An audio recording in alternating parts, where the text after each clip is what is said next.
सुबह का समय था। गंगा किनारे हवा में हल्की ठंडक थी। एक फटी पुरानी झोपड़ी से धुएं की पतली लकीर उठ रही थी। अंदर बैठा एक भोला भाला मोटा सा युवक मिट्टी के चूल्हे पर रोटी सेक रहा था। वो खुद से मुस्कुरा रहा था। गुरुजी से भेंट, आज मेरी झोपड़ी के भाग खुल जाएंगे, राम आएंगे। तभी पीछे से आवाज आई, बेटा किसके पुत्र हो तुम और यहाँ क्या कर रहे हो? युवक पलटा, सामने एक वृद्ध साधु खड़े थे। सफेद दाढ़ी, भगवा वस्त्र, आंखों में करुणा और शांति। बाबा जी, मेरे माता पिता नहीं हैं, युवक ने नम्रता से उत्तर दिया। मैं गंगा किनारे रहता हूँ, यही मेरा घर है। बाबा जी बोले, तो फिर मेरे साथ चलो बेटा, आश्रम में रहना।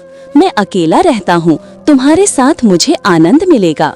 मैं आऊंगा बाबा जी, वो बोला, पर पहले मेरा शरीर देख लो। बाबा जी मुस्कुराए, क्यों, ऐसा क्या है तेरे शरीर में?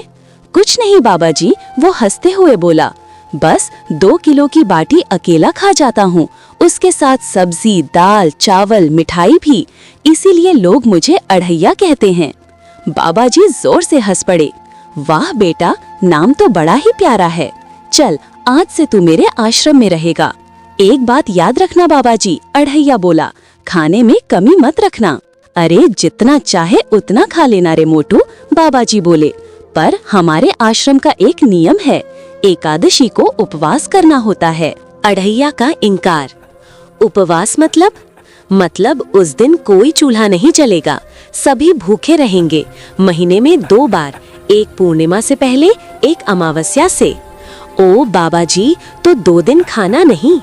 अढ़ैया ने सिर खुजलाते हुए कहा, तो मैं चलता हूँ बाबा जी, उपवास मुझे नहीं भाता।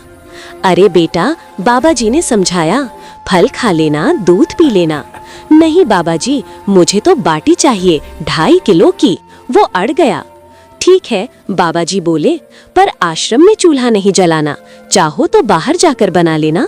बस यही मंजूर है, अढ़ैया ने खुशी से कहा। कल एकादशी है ना, तो कल मैं जंगल में जाकर रसोई बनाऊंगा। पहली एकादशी। अगले दिन सुबह अढ़ैया आश्रम से दूर जंगल में गया। उसने मिट्टी का चूल्हा बनाया, बाटी सेकी, दाल, भाजी, मिठाई सब तैयार की। खाना थाली में लगाया। फिर बाबा जी की कही बात याद आई, ठाकुर जी को भोग लगाकर खाना। वो हाथ जोड़कर बोला, गुरुदेव के ठाकुर, अब भोजन कर लीजिए। अढ़ैया ने दोबारा कहा, गुरुदेव के ठाकुर, अब खाना खा लो।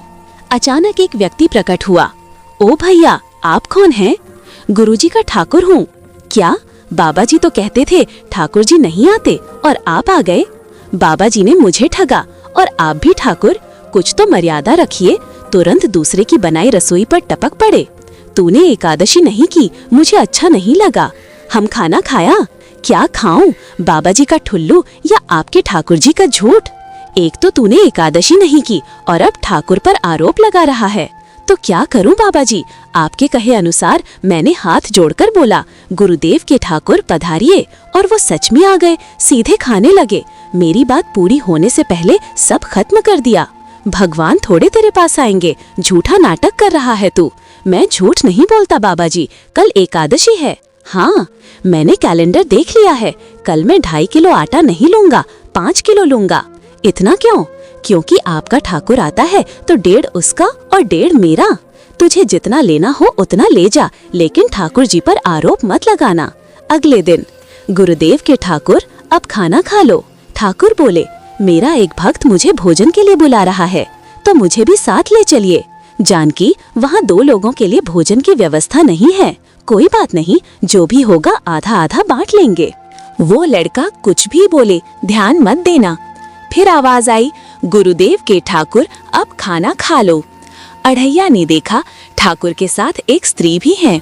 ये बहन कौन? वो मुझे बहन कहता है। जानकी, चुप रहो और भोजन करो। ठाकुर, ये कौन है?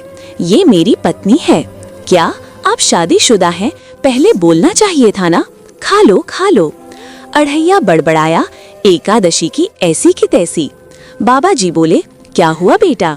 बाबा जी, ठाकुर तो आए लेकिन शादीशुदा निकले। दोनों पति पत्नी आए और बिना कुछ बोले हंसते हुए खाना खा गए।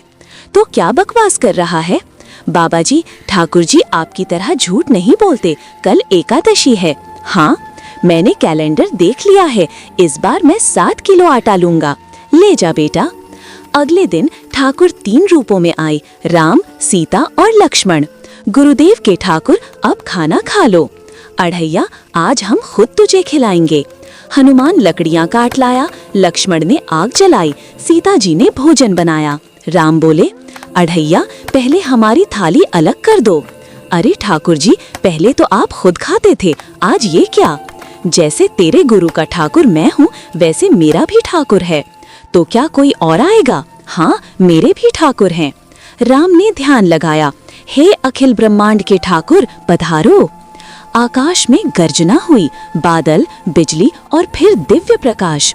स्वयं महादेव और माता पार्वती प्रकट हुए। राम ने कहा, स्वामी आप पधारे, ये मेरा सौभाग्य है। महादेव बोले, राम हमें तेरे भंडारे का बुलावा मिला, भक्ति सच्ची हो तो देवता भी उतर आते हैं।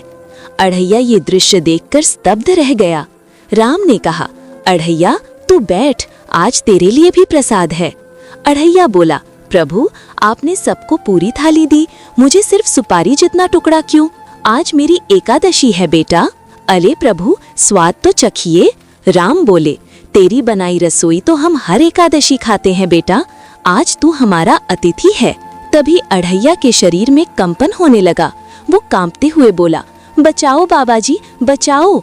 राम ने कहा, अढ़ैया अब डर मत, तूने सच्चे मन से मुझे बुलाया, मैं इसलिए हर बार तेरे पास आया। आज तेरे सारे बंधन कट गए, अब नई जिंदगी शुरू कर। प्रभु कहीं मत जाइए, अगर फिर गए तो आपको राम दुहाई है। अढ़ैया भागा भागा आश्रम पहुंचा। बाबा जी कितने सालों से ठाकुर जी मंदिर में विराजे हैं? 100 साल से। कभी ठाकुर ने रूदरू आकर भोजन पाया है? नहीं। तो आओ देखो बाबा जी, ठाकुर भी खा रहे हैं और ठाकुर का ठाकुर भी खा रहा है।